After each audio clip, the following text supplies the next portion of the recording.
बिस्मिल्लाहिर्रहमानिर्रहीम। खातिन हज़रात, अख्तर अब्बास का सलाम पहुँचे। मोहब्बत एक ऐसा लफ्ज़ है, सुनते ही कानों में घंटियाँ सी बजने लगती हैं, मुंह मीठा हो जाता है और एक ख़ास तरह की फ़ीलिंग और एहसास होता है।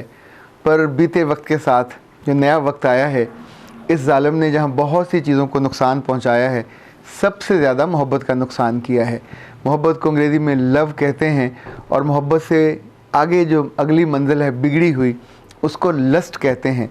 अब ये दोनों एल से शुरू होते हैं, दोनों का ताल्लुक़ दिल से है, पर दोनों का ताल्लुक़ एक ख़ास तरह की फीलिंग से है।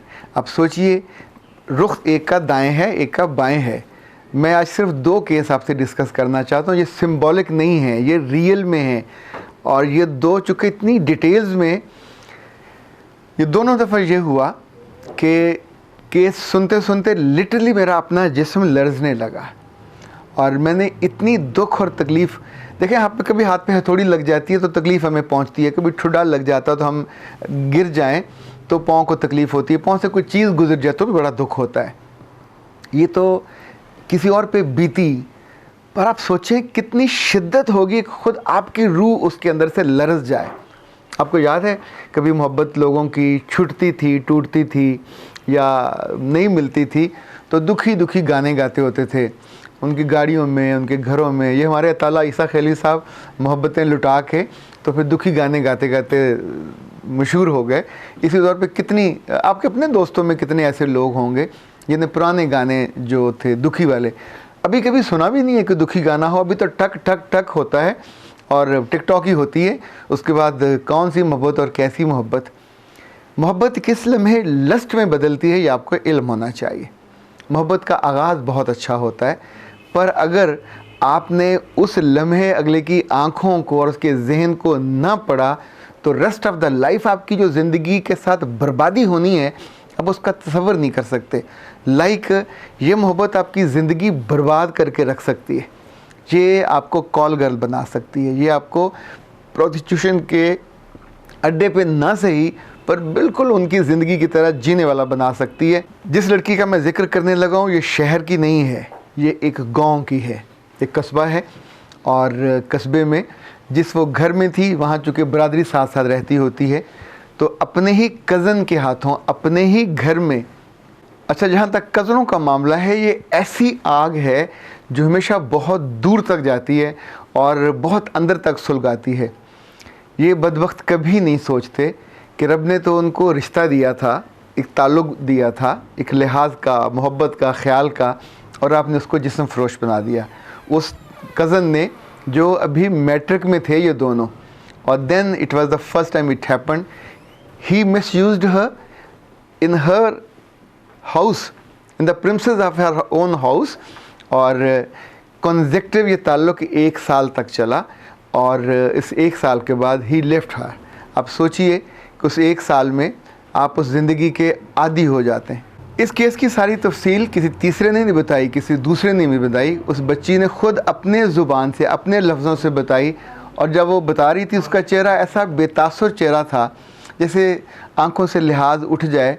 ऐसे लफ्ज़ों में से जब वक़्त ख़त्म हो जाती है, उस 1 साल के बाद ही लेफ्ट हर और वो यूज़ टू हो गई उस प्रोसेस की, उस अमल की। फिर उसने वहीं एक साथी करीबी किराएदार के साथ इस अमल को किया अगले 8 महीने तक। अगले मरहले में she went to college, she joined a college, और कॉलेज से वापसी पे सिंपल एक लड़का वहाँ खड़ा, जस्ट जैसे ये टपोरी खड़े होते हैं ना, वो खूबसूरत था ना वो अच्छा था, but he was a boy. और उसने एक आध दफ़ा मुड़ के देखा, देन दोनों का ताल्लुक़ बना और अगले 2 से 3 साल उसके साथ जिस्मानी ताल्लुक़ रहा। आप सोचिए कि ये सारे लोग जिन्होंने आगाज़ जिस भी नाम से किया हो, उस लड़की को जो एक मासूम और इज़्ज़तदार घर की लड़की थी, इस हालत पे पहुंचा दिया कि अब उसको इल्म भी नहीं है कि इज़्ज़त क्या होती है, जिस्म क्या होता है। वो इसको एक आदत जानती है, एक ज़रूरत जानती है। ये वो पहला मरहला था जो अपने ही लोगों ने किया। अब उसके बाद इसे जो भी बुलाएगा उसे पैसे अदा करेगा और उसे टेलीफोन करेगा and she would be available. पर उसके कुछ दिनों के बाद ये अब उस घर में और उस इलाके में इसका रहना भी मुश्किल हो जाएगा। पर तब तक इसे बहुत से लोगों का अंदाज़ा हो चुका होगा, बहुत से लोगों की वाकफियत और आगाही होगी, और ये कहीं भी कॉल गर्ल के तौर पे the worst profession on earth अगर कोई हो सकता है जिसको हम सब बेइज्जत जानते हैं, शी वुड बिन दैट। और इनमें से कोई लड़का कभी ये क्या जान पाएगा कि उसने मोहब्बत के नाम पे किस कीमती लड़की को ज़ाया कर दिया और उसको आसमान मोहब्बत से लस्ट के उस गंदे और गलीज़ गटर में फेंक दिया। इसका सारा गुनाह जब तक ये होगा हर उस लड़के को मिलेगा कि जिसने उसको इस रास्ता दिखाया। खातिन हज़रात, आप कह सकते हैं कि वो कम अक्ल थी, वो कम फहम थी, वो गाँव में थी, उसका इतना एक्सपोजर नहीं था। पर दूसरा जो आपको मैं वाक़या बताने लगा हूँ, ये दोनों एक एक वाक़े नहीं है। जैसे हम कॉर्पोरेट में कहते हैं कि अगर एक शिकायत आए किसी प्रोडक्ट की तो उसके पीछे 40 हिडन शिकायत होती हैं जो एग्जिस्ट करती हैं पर उन्होंने की नहीं होती। इसी तौर पे जब कोई एक सेक्स अब्यूज़ का केस आता है तो एक होता है, पीछे सैकड़ों होते हैं जो रिपोर्ट नहीं हुए होते। ये बच्ची जो है एक बड़े शहर में है और उसकी मुझसे हाल ही में मुलाकात हुई एक बड़े शहर में, एक मेट्रोपॉलिटन सिटी में, जहाँ वो एक सरकारी जॉब करती है, सेक्रेटरीट में जॉब करती है। और वहीं वो जब शुरू में गई तो दुपट्टा नहीं लेती थी, फिर उसने दुपट्टा लेना शुरू किया, फिर उसको मुश्किल हुई, फिर उसने उबाया लेना शुरू किया। अभी दफ्तर में वो नकाब लेती है। एक आध उसके बॉस ने उसको टच करने की कोशिश की, उसने शिकायत की, शिकायत सुनने वाले ने शिकायत नहीं सुनी, फिर उसने दूसरे दफ्तर में ट्रांसफ़र कराया, उसने उसका हाथ पकड़ा, किसी तीसरे ने खड़े खड़े उसको किस करने की कोशिश की। इन सब जगहों पे उसने रेजिस्ट किया और कामयाबी से अपने आप को सेव कर लिया। ओके, ये पहला मरहला। दूसरे मरहले में उसने सोचा कि ये सारे जो बड़े बड़े अफसर हैं, ये CSS है, मैं क्यों ना कर लूँ। फिर उसने CSS के लिए यूनिवर्सिटी जाना शुरू किया, लाइब्रेरी जाना शुरू किया और लाइब्रेरी में बैठना शुरू किया।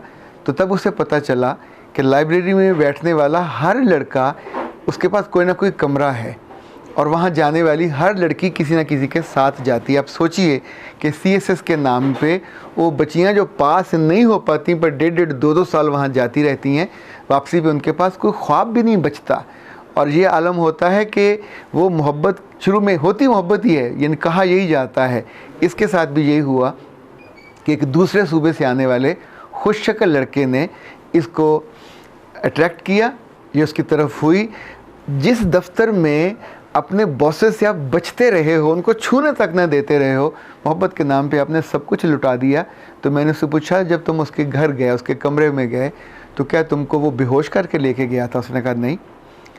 उसे समझ नहीं आई कि मैंने ये क्यों पूछा। मैंने कहा तुम अपने कदमों पे चल के गए थे। उसने कहा सर, जब तुम उसके बिस्तर पे पहुँचे, तुम बेलिबास हुए, तुमने उसके साथ वक्त गुजारा, वहाँ रहे, तब भी तुम्हें ख्याल नहीं आया कि तुम्हारा भाई है, तुम्हारी माँ है, तुम्हारा बाप है, तुम्हारा एक प्रोफेशन है जहाँ तुम सोचते थे कि yes I have the respect और मुझे इसको सेव करना है।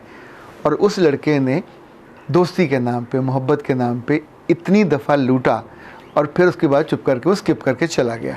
इस बीच में 7-8 महीने गुजरे और आप मुसलसल एक जुर्म, एक गुनाह करते रहे और फिर आपको उस गुनाह का एहसास भी ख़त्म हुआ।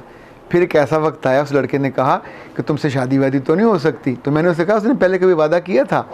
जितना बड़ा उसका ख़ानदान था, तुम्हारा ख़ानदान जितना छोटा था, ये दोनों का जो डिस्टेंस था, जो डिफरेंस था, वो इतना ज़्यादा था कि कोई भी कॉमन सेंस वाला भी जान सकता है कि वो तुम्हें क्या समझ के इस्तेमाल कर रहा है और तुम अपनी मर्ज़ी से इस्तेमाल होते रहे। अब उस पर कैसे इल्ज़ाम लगाओगे? इसने फिर उससे कहा कि अच्छा तुमने शादी कर ली है, तुम्हारा बेबी भी हो गया है, तुमने मुझे बताया तो नहीं है, पर मैं तो तुमसे मोहब्बत करती हूँ, मेरा जिस्म भी तुम्हारा, मेरी रूह भी तुम्हारी, तुम मेरे साथ निकाह ना करो, पर मेरा जिस्म तुम्हारा, मेरी रूह तुम्हारी, मैं तुम्हारे बिना नहीं जी सकती। When she was saying this, तो मैंने उससे कहा आर यू इन सेंसेस, कि तुम अपने आप को एक प्रोस्टिट्यूट के दर्जे से भी गिरा रहे हो। वो भी अपने वक्त का, अपने जिस्म का चार्ज करती है, पैसे लेती है और उसको बिज़नेस के तौर पे लेके चल रही है, और तुम वो हो जिसने अपनी हर चीज़ कीमती मता गवा दी। फिर एक, फिर दूसरा, फिर तीसरा, अभी कुछ चौथा उसकी ज़िंदगी में आया। अब सोचिए कि ये सब मोहब्बत के नाम पे आए और ये पढ़ी लिखी लड़की, जॉब करने वाली, समझदार, और सब कुछ लुटा के अब वो अपने जिस्म की कैदी है, अब अपने आदत की कैदी है। और इस आदत को छुड़ाने में हिप्नोटाइज भी करना पड़े, एनएलपी भी करनी पड़े, कई सेशन लेते हैं, तो इस आदत को ज़हन से खुर्च के निकालना को आसान नहीं होता, चूँकि आपके जिस्म के आज़ा उसके आदी हो जाते हैं। ऐ ख़ातिन हज़रात, अब मर्द हों तो भी फॉर गॉड सेक किसी के साथ खुश वक्ती के लिए, कुछ वक्त गुजारने के लिए, इस मोहब्बत के नाम पे जो खुश फेली करते करते वो बदफेली में बदल जाती है, उस बच्ची को तवाइफ बना देती है, उसको कॉल गर्ल बना देती है। अभी हम सारे मिलकर उसको इल्ज़ाम दे देते हैं कि ये अनपढ़ हैं, ये जाहिल हैं, ये कम अकल हैं, पर ये बेवकूफ़ हैं ही ऐसी, मोहब्बत के नाम पे आसानी से बिन मोल लुट जाती हैं, यानी अनमोल होती हैं और किसी मोल की भी नहीं रहती।